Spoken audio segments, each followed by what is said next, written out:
प्यारे विद्यार्थियों, आज हम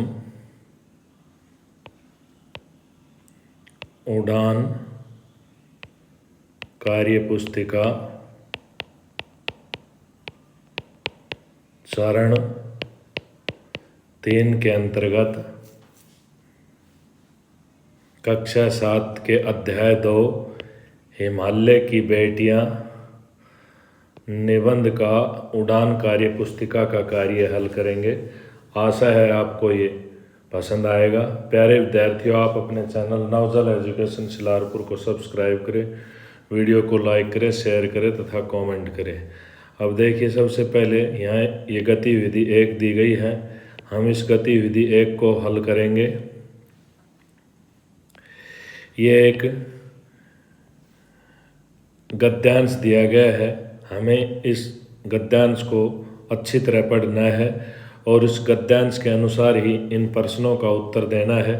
अब सबसे पहला प्रश्न है, गद्यांश में किस विषय में बात की जा रही है? गद्यांश में खेलों की बात की जा रही है। यह खेलों के विषय में बात की जा रही है।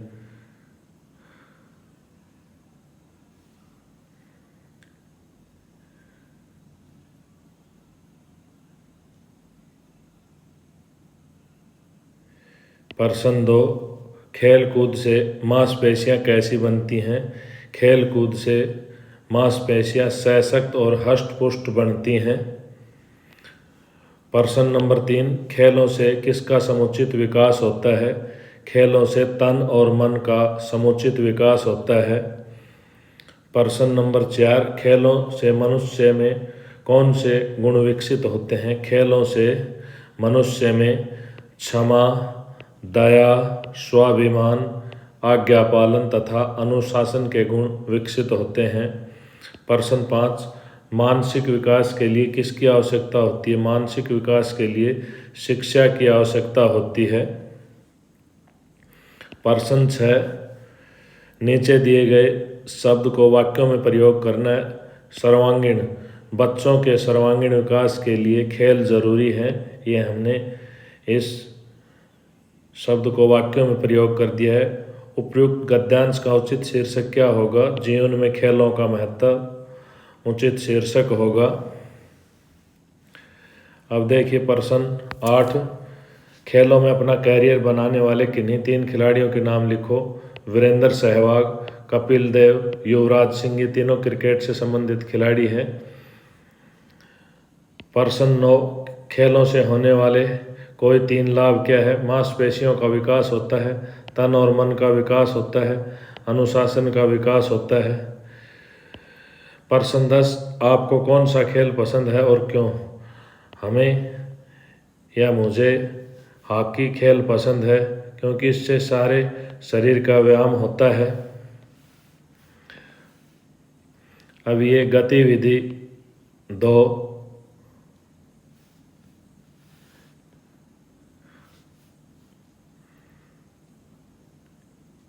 इस गतिविधि में देखिए यहाँ संज्ञा के बारे में बताया गया है।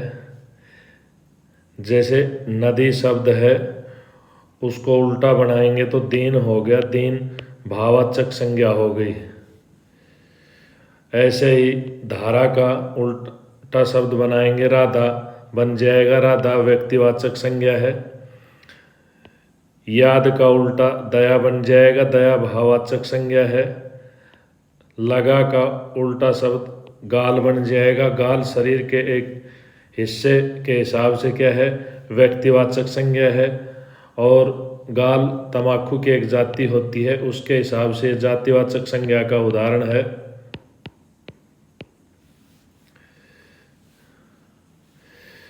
अब ये देखिए प्रश्न, गंगा हिमालय से निकलती है। दिए गए वाक्य में गंगा शब्द क्या है? गंगा शब्द क्या है? संज्ञा है। प्रश्न 2, हम गाय को पालते हैं। वाक्य में रेखांकित शब्द क्या है? यहाँ हम रेखांकित है, रेखांकित शब्द ये सर्वनाम है। प्रश्न 3, इनमें से कौन सा सर्वनाम का भेद नहीं है? निजवाचक सर्वनाम का भेद है, संबंधवाचक सर्वनाम का भेद है, भाववाचक नहीं है, ये संज्ञा का भेद है। पर्सन 4 संज्ञा तथा सर्वनाम शब्दों की विशेषता बताने वाले शब्दों को क्या कहते हैं? विशेषण कहते हैं। पर्सन 5 मोहित परिश्रमी छात्र है। दिए गए वाक्य में विशेषण शब्द छांटिए। तो यहाँ परिश्रमी विशेषण शब्द है। पर्सन 6 विशेषण के कितने भेद होते हैं? विशेषण के 4 भेद होते हैं। गुणवाचक विशेषण, संख्यावाचक विशेषण, परिमाणवाचक विशेषण, सार्वनामिक या सांकेतिक विशेषण। अब पर्सन 7 है, विशेषण शब्द बनाने हैं। लालच से लालची हो जाएगा, धन से धनी हो जाएगा।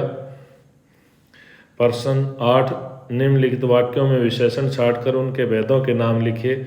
मुझे 2 दर्जन केले चाहिए परिमाणवाचक विशेषण का उदाहरण है। 2 किलो बेसन दे दीजिए, ये भी परिमाणवाचक विशेषण का उदाहरण है। पर्सन 9 दिए गए वाक्यों में विशेष्य छांटकर लिखिए।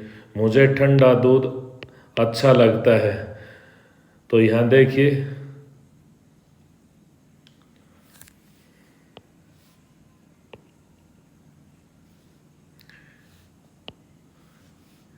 मुझे ठंडा दूध। अब देखो, ये है ठंडा,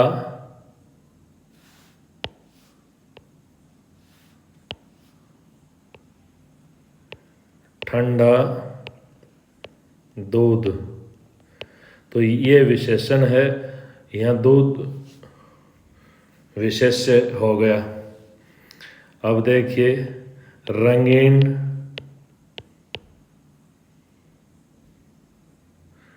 टीवी। तो ये विशेषण है, ये विशेष्य है।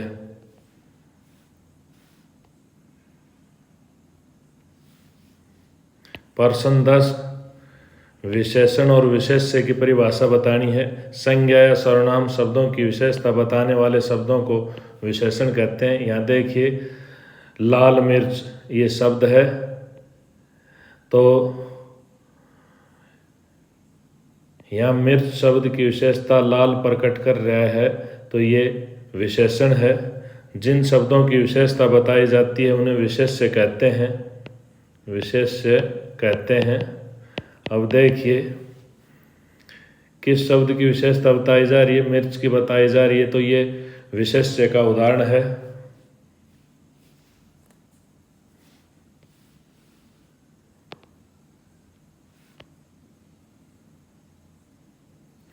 अब ये गतिविधि 3 शुरू हो गई है।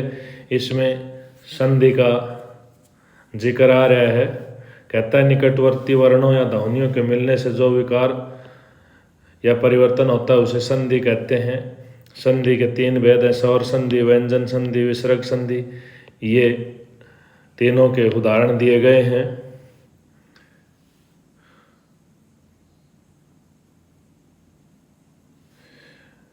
वर्णों के परस्पर मेल से जो विकार या परिवर्तन होता है उसे संधि कहते हैं। संधि के 4 भेद होते हैं, ये गलत है। संधि के 3 भेद होते हैं। अब ये इन शब्दों से हमें संधि का निर्माण करना है। हरीश हो गया, जलोद हो गया।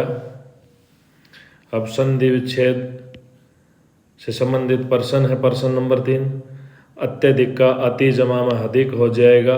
परमात्मा का परम जमा में आत्मा हो जाएगा। अब देखिए, समास का जिक्र आ रहा है। समास के 4 भेद होते हैं। ये चारों भेदों के बारे में बताया गया है। पर्सन 5 समास प्रक्रिया में बीच की विभक्तियों का लोप हो जाता है। पर्सन 6 माल गोदाम का उचित समास विग्रह चुनिए। माल का गोदाम हो जाएगा। अब पर्सन 7 देखिए, अन्न जल समास का विग्रह करना है। अन्न और जल हो जाएगा। ये द्वंद्व समास है। किस समास का पहला पद अव्यय होता है? अव्ययी भावी समास का पहला पद अव्यय होता है। अब पर्सन नंबर 9 देखिए, माता और पिता द्वंद्व समास का उदाहरण है। सत्य और असत्य भी द्वंद्व समास का उदाहरण है। अब देखिए प्रश्न नंबर 10 है, वाक्य में प्रयुक्त रेखांकित पदों के स्थान पर समस्त पद बनाकर लिखिए। अब देखिए रेखांकित शब्द है, इसका विग्रह किया हुआ है, तो इसमें समस्त पद क्या बना देंगे, ये हमने समस्त पद बना दिया और सारे शब्द ज्यों की त्यों हमें लिखने हैं। अब यहाँ देखिए व्यवहार में कुशल ये विग्रह किया गया है, तो इसमें समस्त पद क्या बनेगा, व्यवहार कुशल हो जाएगा और सारे जो शब्द हैं हमें ज्यों की त्यों लिखने हैं।